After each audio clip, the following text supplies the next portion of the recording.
కేంద్ర వార్షిక బడ్జెట్ 2025-26లో ఏ రాష్ట్రానికి పెద్దగా ప్రాధాన్యం దక్కకపోయినా బీహార్కు మాత్రం ప్రత్యేక స్థానం దక్కింది.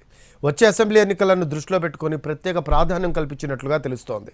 ఇంతకు బీహార్పై కేంద్ర సర్కారు కురిపించిన వరాల జల్లేంటి? బీహార్కు బడ్జెట్ తాయిలాలు.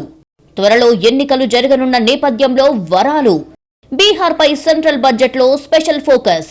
ఈ ఏడాది చివర్లో బీహార్ అసెంబ్లీకి ఎన్నికలు జరగనున్నాయి. ఈ క్రమంలో నిర్మలమ్మ పద్దు బీహార్కు ప్రత్యేక వరాలు కురిపించింది. బీహార్లో మకానా బోర్డు ఏర్పాటు చేయనున్నట్లు ఆర్థిక శాఖ మంత్రి నిర్మలా సీతారామన్ తన బడ్జెట్ ప్రసంగంలో ప్రకటించారు. మకానా వ్యాపారం కోసం రైతుల సౌకర్యార్థం ఈ బోర్డు పనిచేస్తుందని తెలిపారు. మకానా బోర్డు ద్వారా వాటి ఉత్పత్తి, ప్రాసెసింగ్, మార్కెటింగ్ అవకాశాలు మెరుగుపడతాయన్నారు. దీని కింద రైతులకు శిక్షణ కూడా అందిస్తారు. వారు అన్ని ప్రభుత్వ పథకాల నుంచి ప్రయోజనం పొందేలా బోర్డు చూస్తుందని మంత్రి వెల్లడించారు. Makhana board in Bihar. For this, there is a special opportunity for the people of Bihar. A Makhana board will be established in the state to improve production, processing, value addition and marketing of Makhana. The people engaged in these activities will be organized into FPOs. The board will provide hand-holding and training support to Makhana farmers and will also work to ensure they receive the benefits of all relevant government schemes.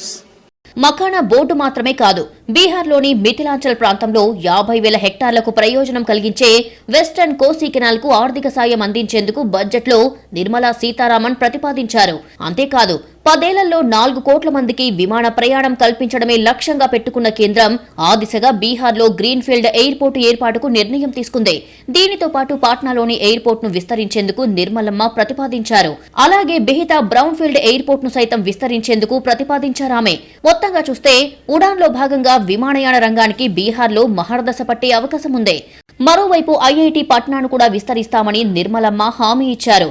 Purvodaya హామీలో భాగంగా food processing కార్యకలాపాలకు మద్దతిచ్చేందుకు బీహార్లో national institute of food technology కేంద్రాన్ని ఏర్పాటు చేస్తామని తెలిపారు. ప్రస్తుతం బీహార్లో జేడీయూతో కలిసి బీజేపీ ప్రభుత్వాన్ని నడిపిస్తోంది. ఇక కేంద్ర ప్రభుత్వంలోని ఎన్డీఏ కూటమిలోనూ జేడీయూ కీలక భాగస్వామిగా ఉండడంతో సెంట్రల్ బడ్జెట్లో ప్రత్యేక కేటాయింపులు దక్కాయని చెప్పవచ్చు. అంతేకాదు వచ్చే ఏడాది బీహార్ అసెంబ్లీకి ఎన్నికలు జరగనున్నాయి.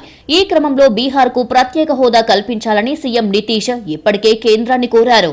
కానీ ఈ డిమాండ్ను కేంద్రం పక్కకు పెట్టింది.